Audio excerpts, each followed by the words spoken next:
19. The National Weather Service office in Springfield confirms not one but two tornadoes touched down in southwest Missouri. I'm Chris Warner. We'll break down the tornado paths and the damage they left behind. Prices are on the rise, but there's also another issue impacting shoppers. I'm Mike Emanuel in Washington with more on what the White House says it's doing to help consumers coming up. The four states' most watched news starts now. Thank you for joining us tonight. I'm Jordan Aubie. A couple of tornadoes touched down in the four-state area during last night's storms. We're going to have information on damages soon, but first we turn to meteorologist Nick Kelly. Nick. Thankfully, with a quiet look at first weather this go around, Jordan, I don't have anything threatening on our 7th and Rangeline camera from the east side of Joplin, and it is nice to see the numbers back to where they should be, just about 57 this morning. But we did see what's returning sunshine, highs back near 71 this afternoon. Dry. This is all ground clutter. This is not rain. This is not thunderstorms on the radar. In fact, we're still seeing mostly clear skies on top of the region right now. That being said, temperatures because of that has turned chilly already. Most of us in the mid to upper 50s. Quick look at the morning ahead. Might show a little cloud cover working in before sunrise, but that won't stop us from bottoming out at 53. I think we're quiet for much of the day. Maybe a few random storms in our far western counties by late afternoon, Jordan, but high still not bad around 78. But unfortunately, more rain in the forecast. We'll break that down here in a bit. Nick, thank you. Those storms last night produced one confirmed tornado in Jasper County, another confirmed tornado in Newton County. KOM's Chris Warner has more on those storms and the damages they left behind. They found that this storm was an EF0, which of course is the smallest measurement they have for a tornado. Jasper County Emergency Manager Keith Stammer says the National Weather Service in Springfield provided that confirmation Monday afternoon. It was one of two tornadoes that touched down in southwest Missouri from the late night storms. The damage it left behind was thankfully minor, but it did destroy an outbuilding at this home on Barton County Boulevard and also damaged irrigation systems in nearby fields as well as trees and power lines. There was some land, of course, that had been scoured in the area. Fortunately, no loss of life and apparently no injuries. This tornado touched down just before 5 Monday morning around Sumac Road and roughly paralleled County Road 40 heading north before it lifted just north of Barton County Boulevard. The peak winds were estimated at 85 miles an hour, and thankfully, the storm remained in a fairly rural part of the county. The storm certainly could have been worse, and as far as tornadoes go, I guess maybe this was one that we will find acceptable in terms of damage. The thing to remember so many times about these particular storms is to be prepared, to know what is coming. This wasn't the only tornado in southwest Missouri. About 3 hours earlier, from a separate group of storms, an EF1 tornado touched down in Newton County near County Highway AA. This storm left this damage behind along Jaguar Road as it tracked north in between Jaguar Road and I-49 before lifting 3.5 miles later near Oak Road, just southwest of Neosho. Like the Jasper County tornado, there were no fatalities or injuries reported. While October tornadoes are rare, Stammer has an important reminder for everyone in the four states. Tornadoes can happen at any time, although as you get into the cooler months, they tend to be not as strong. So we still have to be vigilant, still have to be aware. In Jasper and Newton counties, Chris Warner, KOAM News. Crowder College in Neosho, Missouri closed its campus today because of a power outage. There are no reports of any damage from last night's storm at that campus. In addition to tornadoes caused by last night's storms, high winds and heavy rain caused trees to fall and take out some power lines. KOM's Bronte Sorosky has more on what damage was seen in Joplin, also Carthage. My first calls were about 6 o'clock this morning, probably 2 weeks worth of work. David Bratt, who owns Pacific Trees in Joplin, says Sunday night's storm has business booming due to damage. We had pretty good winds last night, and anytime you have weak trees and heavy winds, that's what's going to happen. A big reason for the damage has to do with a lot of these tree limbs right behind me. Storms rolled in overnight. We had lots of wind damage, so most of our damage that we saw was due to wind just breaking poles, wind causing limbs to fall off trees. We even had some complete trees fall down in town. Damage from the overnight storms can be found across the four states. Crews from Carthage Water and Electric say they responded to damage reports from these falling trees as early as 4 a.m. The wind brought some trees down. It tangled some of our primary lines together, so it was kind of a mixture of lines twisted and then trees come down onto our primary. Leaving many Carthage residents without power early Monday morning. Although Carthage Water and Electric says crews didn't let it last too long. All of that caused the outages that we saw this morning, that we were able to get back up pretty quickly. Unfortunately, it happened, in the early morning hours. And if the area gets any more severe weather anytime soon, there are some precautions that can be taken to avoid an outage. It's always a good idea, especially going into the wintertime, to have, maybe an emergency preparedness kit with water and other supplies that you might need, just in case there is an extended outage. Although Carthage Water and Electric says those situations are rare. In Joplin and Carthage, Bronte Sorotsky, KUAM News. Worth repeating that although storms like the one seen last night aren't as common this time of year as they are in the spring, Carthage Water and Electric still stresses the importance of being prepared year-round. Severe storms moved through Oklahoma as well yesterday, of course, spawning several reported tornadoes right there, bringing heavy rain, lightning into that area. Storms are being blamed for damaging structures, as we're seeing, and knocking down trees and power lines. Joplin police have released the names of two people who are the subjects of a death investigation. They're 87-year-old Arlene Smolik and 88-year-old William Smolik. The two were found dead with gunshot wounds in their home on the 1300 block of Massachusetts Street in Joplin. Arlene was found inside, William outside in the backyard. The police say they are not seeking a suspect at this time. A new report says 1 in 4 pieces of critical infrastructure here in the U.S. face substantial risk of being rendered inoperable by flooding. The report was prepared by the First Street Foundation, a nonprofit research and technology group. It considers, by the way, critical infrastructure to include police, fire stations, hospitals, airports, wastewater treatment facilities. The study also found that 23% of the roads in the U.S. are at risk of becoming impassable because of flooding. The most at-risk regions of the U.S. are in Louisiana and Florida. Progressive Democrats are making a strong plea to two of their colleagues in the Senate about what they would like to see be included in a massive social spending package. Frustration is growing for some members who oppose making any huge cuts to key items like Medicare, climate change. The debate comes as President Biden sees his poll numbers take a hit, with some doubting his agenda is going to pass with such a razor-thin majority in Congress. Fox News correspondent Madeline Rivera reports now from Washington.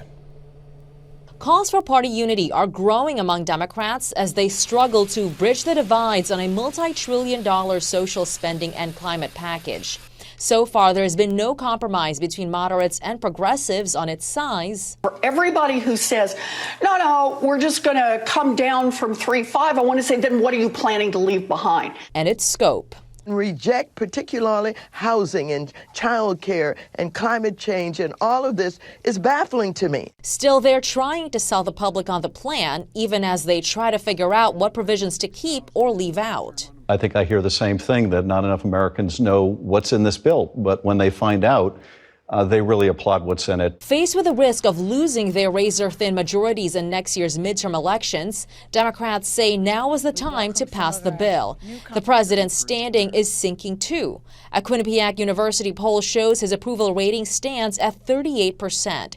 His supporters believe the passage of the $1.2 trillion bipartisan infrastructure bill and his domestic agenda would help turn things around. Congress is going to do its job in getting to his desk the two bills that'll really put a lift under our economy. Republicans argue the Democrats' plans would hurt the country.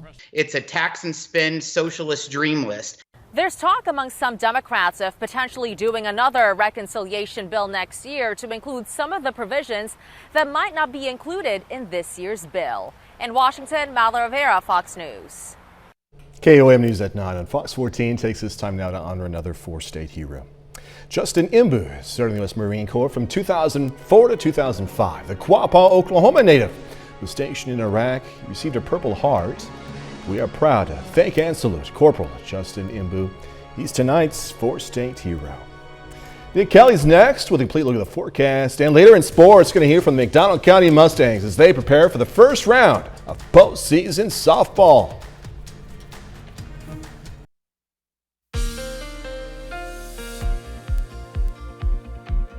It's certainly nice that we're going into this evening in the overnight hours with no severe weather to track or worry about, but that we had plenty of as we went through late last night and early this morning with not one but two waves of strong and severe thunderstorms.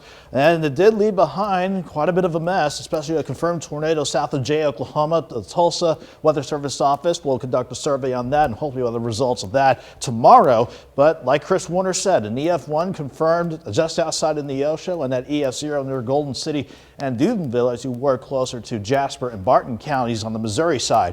But everybody saw quite a bit of rain with the system. On the average, 1.5 inches just about, but the average overall anywhere from 1/2 inch to 2.5 inches of rain. But that all cleared out of here this morning. And finally, the last of the cloud cover with that storm system cleared the remaining areas around the Stockton Lake and the Harry Truman Reservoir. So we're just left with quiet skies, not only with the live look from Indigo Sky Casino Resort outside of Seneca, Missouri, but from 7th and Rangeline as well, 56. So it has gotten chilly once again. South wind at 6, and the humidity starting to climb back up at 84%. I don't think it gets too high during the night, so I'm not really too concerned about any potential fog developing as we go through the rest of the night.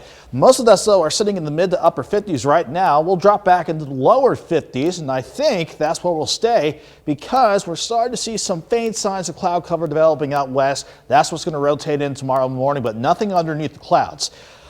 Just when you think we're done and going to get a break in the action, though, right as we get rid of this storm system, there's the next front on the way in from the west, but it still has a ways to go, especially with this upper low sitting out near Nevada. That is what's going to drive the next front our way, but it doesn't do it for tonight and for much of the day tomorrow. Still out ahead of it, we're not going to rule out some partly cloudy skies working in before sunrise, but that doesn't stop us from dropping back into the lower 50s. So a chilly start for sure, but temperatures look okay for the afternoon tomorrow, even though we'll turn mostly cloudy and ahead of that approaching wave, maybe a couple isolated storms in our far western and southwestern counties. But I think most of us will stay dry during the day tomorrow. 53 in the morning, we'll go 73 by noon and top out right around 78 degrees. We'll hold on to a chance for a few isolated storms, especially in our western counties Tuesday evening. But here comes a solid line of thunderstorms going into Wednesday morning. That is going to be ahead of the cold front on the way in. I think with that one, though, the better severe threat is going to stay out in central and western parts of Kansas. But as these storms roll in between 4 and 8 a.m. on your Wednesday, I wouldn't be surprised if it had some gusty winds with it and another bout of rain that we would have to contend with, which could range anywhere from about, let's say 1/2 inch to almost 1.5 inches. So we're not quite done with the rain chances just yet, but if we're seeing a positive note on this next storm system, it's going to keep temperatures in check. 78 tomorrow, 76 on Wednesday, 75 on Thursday. One less batch of good moisture with the system on Friday, Jordan, but it only tops us out at 66. But that weekend is looking pretty good. Some cool nights, but upper 60s and lower 70s for highs. We'll get rewarded for this. Yeah, that wind this morning, though, was really roaring. Yeah, even if you weren't underneath any thunderstorms, it was quite up there. It was. We'll see you in a little bit. Nick Kelly, thank you. Coming up, something different in that fight against COVID-19. 2 new COVID-fighting drugs could help end the outbreak, but first, the feds have to sign off. I'm Alexandria Hoff in Washington. I've got the details coming up. Right here on Fox 14. COVID-19 pandemic has taken a toll on mental health. The first global estimate published in The Lancet shows depressive disorders surged by 28% last year. That's more than 50 million new cases. Anxiety disorders increased 26%. Women and younger people were the most affected, particularly in countries with major lockdowns. Joplin Health Department is reporting 2 more COVID-19 related deaths. Officials say the patients were a 64-year-old man, 44-year-old woman. The latest deaths bring the city's total to 175. Pregnant women infected with COVID may face a greater risk of complications. A study in Israel tracking more than 2,000 women found those symptomatic COVID were more likely to experience gestational diabetes and heavier bleeding during delivery. Also, their babies were at higher risk of respiratory complications. 2 new COVID-19 treatments could become game changers in the fight to contain the outbreak, but first, the feds have to sign off. Fox News correspondent Alexandria Hoff has more from Washington. It's a possible breakthrough in the fight to contain the pandemic. Drug maker Merck asking federal health officials to grant emergency use authorization for its treatment drug, the first COVID-fighting medicine that comes in a pill form as opposed to the intravenous injection, adding an easy-to-use weapon to the anti-COVID arsenal. That could have a big impact on accessibility, though some doctors warn it is not a silver bullet. It does reduce the severity of illness, but doesn't prevent it entirely, but it can potentially keep a lot of people out of the hospital. Merck says the pill reduces hospitalizations and deaths among infected people by some 50%, similar to results released Monday by AstraZeneca for its intravenous drug-fighting cocktail. The FDA could give the green light for both drugs in a matter of weeks. Welcome news for officials in COVID hotspots where demand for therapeutics is soaring. You look at the folks that are going into our sites now, it's 50-50 between people that have been vaccinated and not vaccinated. There's also good news from America's top virologist. Dr. Anthony Fauci is saying Sunday it's safe to go trick-or-treating this year. And Halloween-themed businesses say the new guidance is already paying off. It's awesome. People were ready for it, and we've already seen an impact. We're selling a lot of costumes today. And Dr. Fauci says if COVID trends keep going in the right direction, the new guidelines should hold for other holidays this fall.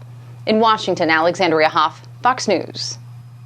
Next, the cost of rising inflation. Prices are on the rise, but there's also another issue impacting shoppers. I'm Mike Emanuel in Washington with more on what the White House says it's doing to help consumers coming up.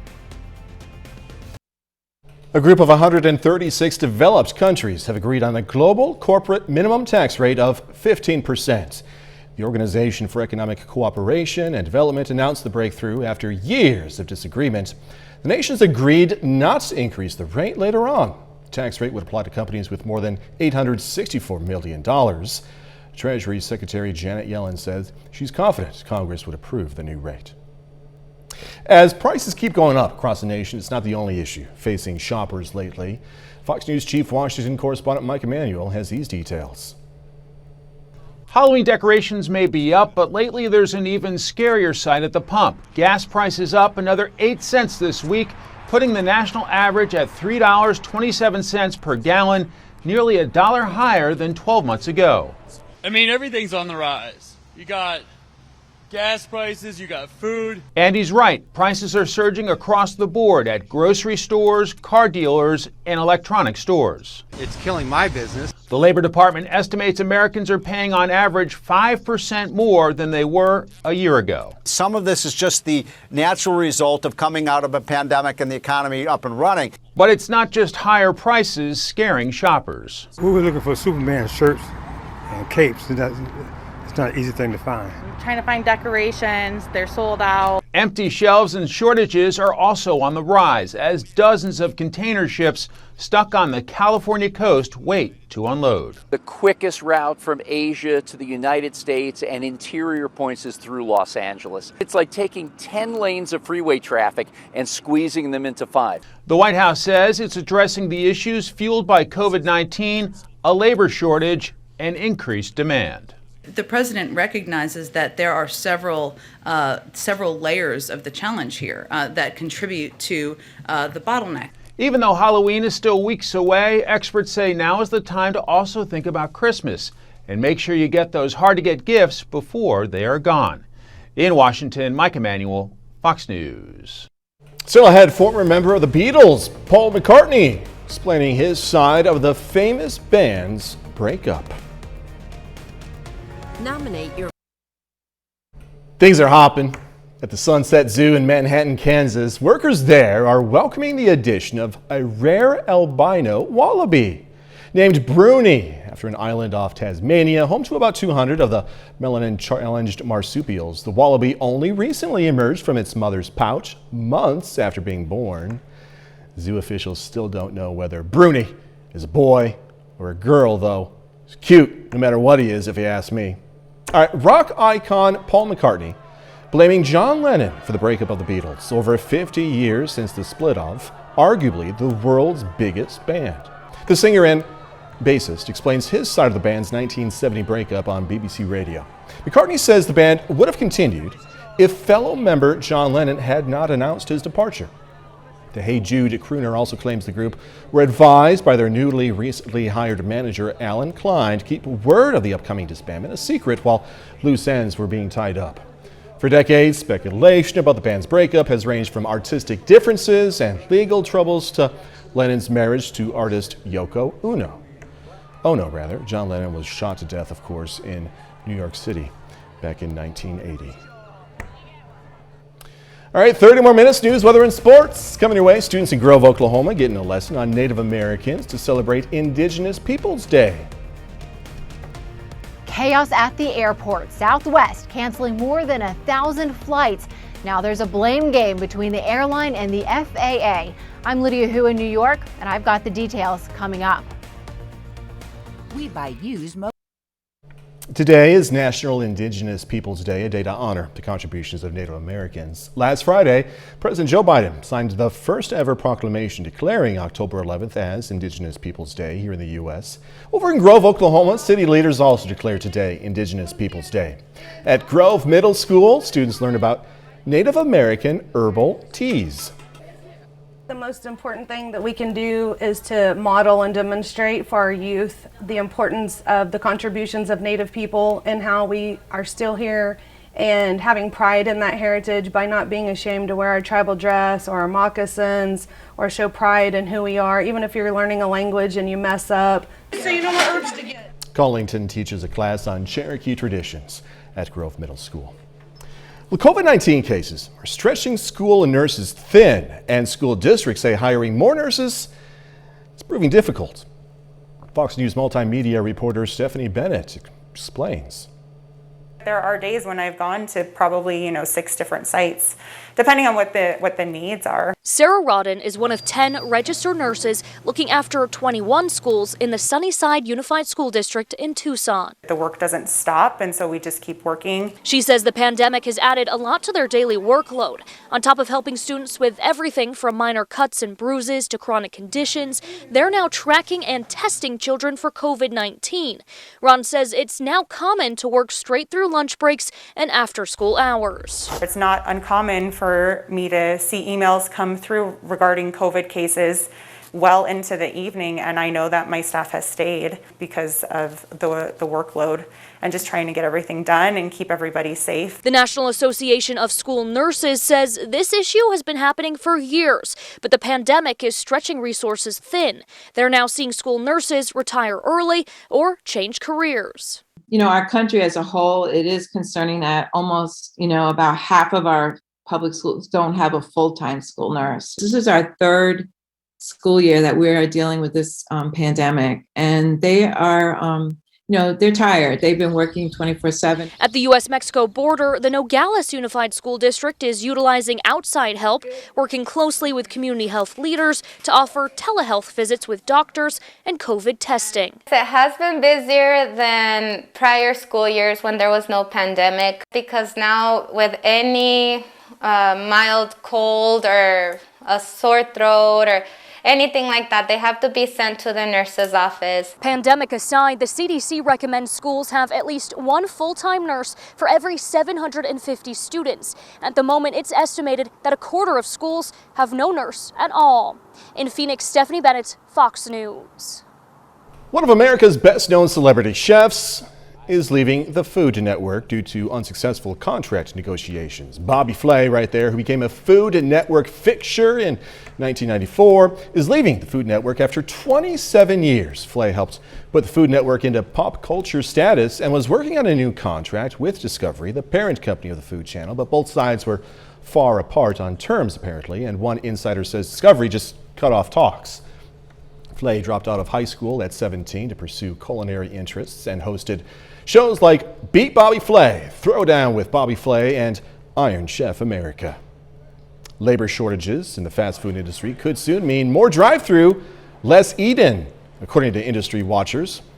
Hiring in food services is down about 1 million workers since February 2020. Fast food industry executives say a domino effect is creating more drive-through only options. One restaurant chain CEO says supplemental government benefits, tax credits, and COVID fears are keeping workers from returning to the job, despite some places offering $19 an hour.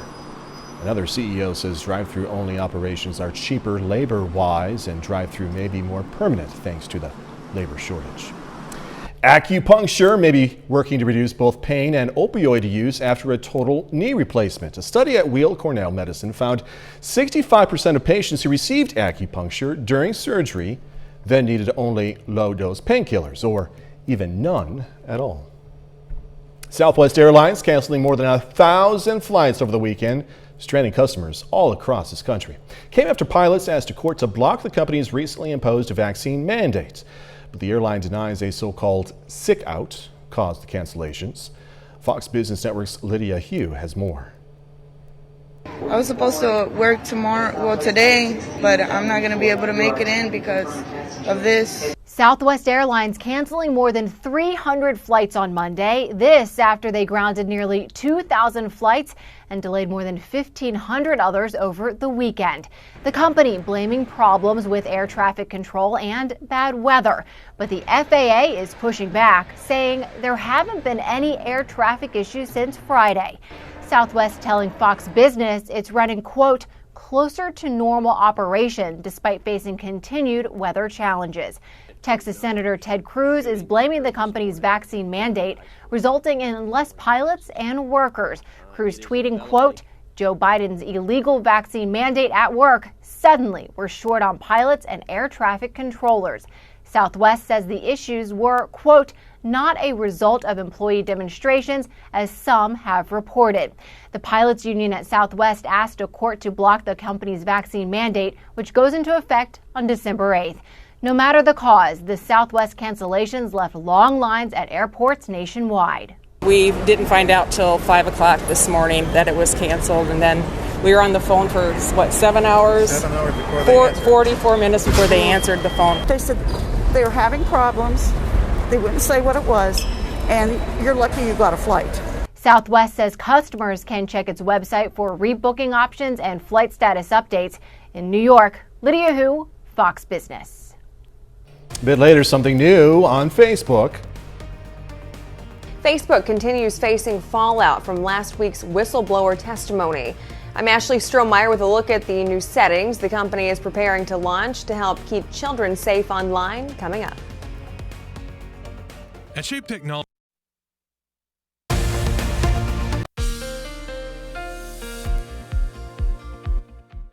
It was pretty good to keep things quiet after we had to deal with 2 batches of strong and severe thunderstorms late last night and into this morning. And of course, as Chris Warner mentioned at the top of the show, it did have to drop a couple of tornadoes, one that touched down south of Jay, one around the Neosho, and another one around Golden City and Newtonville, close to the Jasper-Barton County line. But once we got past all of that rain and thunderstorm activity, it was nothing left to do but for Mother Nature to dry us out and leave us nice and quiet to get this new work week and school week started.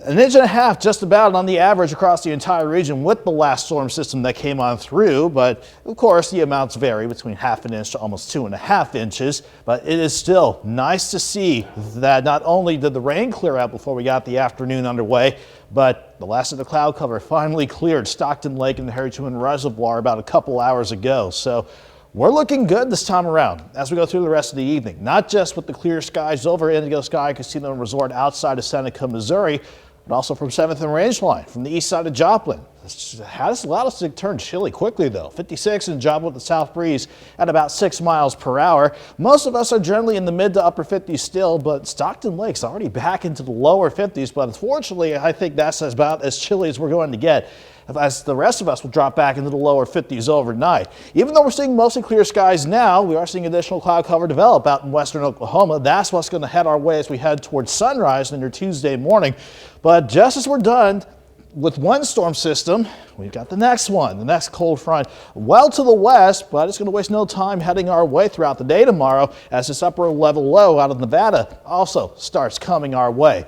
So before those 2 systems can do anything, we are looking okay for the rest of the night. But like I said, the cloud cover out west, some of that will filter in, but nothing underneath the clouds. We're dry, but we're chilly with lows in the lower 50s to start your Tuesday morning out. Partly sunny skies to start the afternoon, then we're going to trend more mostly cloudy for the late afternoon hours. And ahead of that next wave, Maybe a couple of isolated storms in our far western counties, but I think the vast majority of us will be dry during the day tomorrow. 53 in the morning, 73 by noon.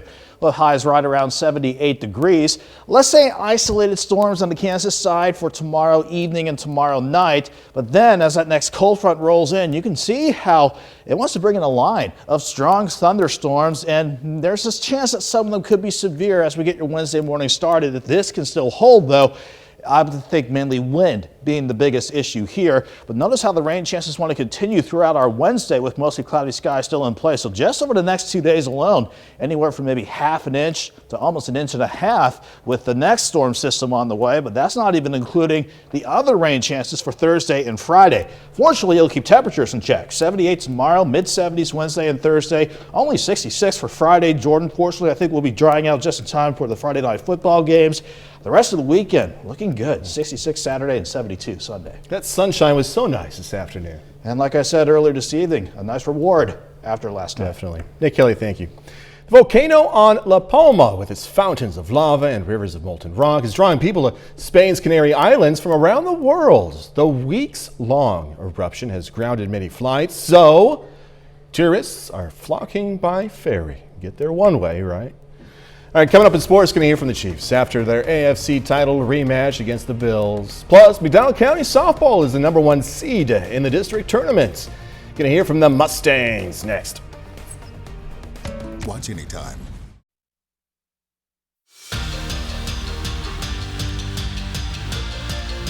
It's time for postseason softball in Missouri. The McDonald County Mustangs prepare for the first round of districts, which begin tomorrow. The Mustangs finished the regular season with a 19-5 record. That earned them the #1 seed headed into the tournament. McDonald County is looking to get some revenge after last year's results, falling to Webb City in the championship game.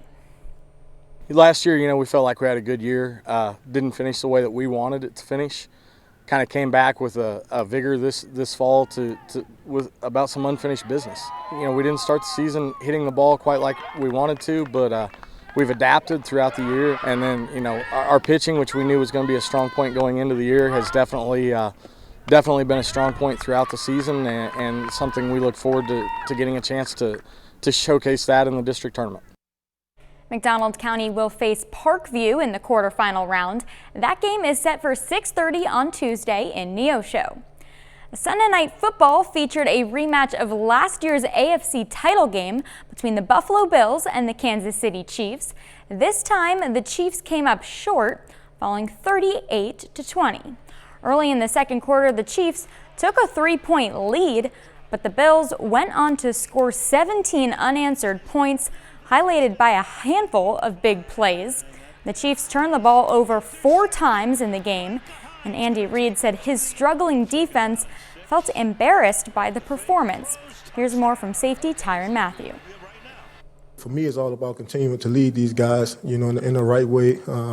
I think my emotion, my spirit, it could go left or right, and I think for me, it's important for me to kind of continue to, push these guys in a positive direction. Because I know we still have a good football team, so, but we're struggling right now, obviously. But like I mentioned earlier, it's a long season, and I think we'll be able to get it right. Back with more news after this. Facebook officials say the company has invested billions to cut down on the amount of negative content generated on its platforms, arguing it does not prioritize profit over people's safety after last week's damaging testimony from a former employee. Fox News correspondent Ashley Strohmeyer has more on the company's new plans to protect some of its most vulnerable users from harmful material. Our job is to mitigate and reduce the bad and amplify the good. Facebook announcing new settings to help keep teenagers safe while using its platforms. This after backlash following whistleblower Frances Haugen's testimony on Capitol Hill last week. The proposed updates will help parents better supervise their child's accounts, encourage teenagers to reduce the time spent online, and help direct kids away from potentially harmful material. If we see that a teen, or our systems see that a teen is dwelling on content that may be correlated with something that's not good for their well-being, we would nudge them to look at other content. But even with these changes, critics like Haugen say the algorithms are the source of the problems. And while Facebook gives users the chance to turn them off, officials say fully removing the algorithms will only contribute to the spread of misinformation and hate speech.